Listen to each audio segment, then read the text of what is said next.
As governors continue to present year 2024 budgets to houses of assembly, individuals, non-governmental organizations and groups discussed issues surrounding debt of the current budget. To this end, stakeholders in the Southwest region gathered to dialogue on tax and debt justice to foster transparency, accountability, and sustainable economic development in governance. Some issues discussed bordered on generating revenue through tax to finance budget expenditures. We've conducted what we call a debt review that x-rays the debt profile of all the 6 southwestern states and as well talks about the internally generated revenue of the states.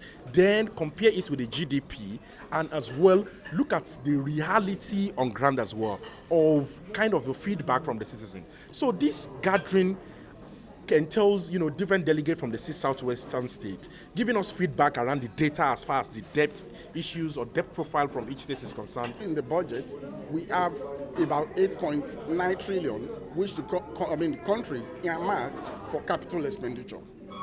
It is surprising to note that the amount that government proposed to use in servicing debt is 8.7 trillion. Can you find the connection between the two? So it is something that we need to look into. It is something that we need to work on so that the country will not be in debt. There was advocacy on importance of tax and citizens' responsibility in holding leaders accountable. Our capital project is 58. So what we are spending is 42%. That means we are spending so much.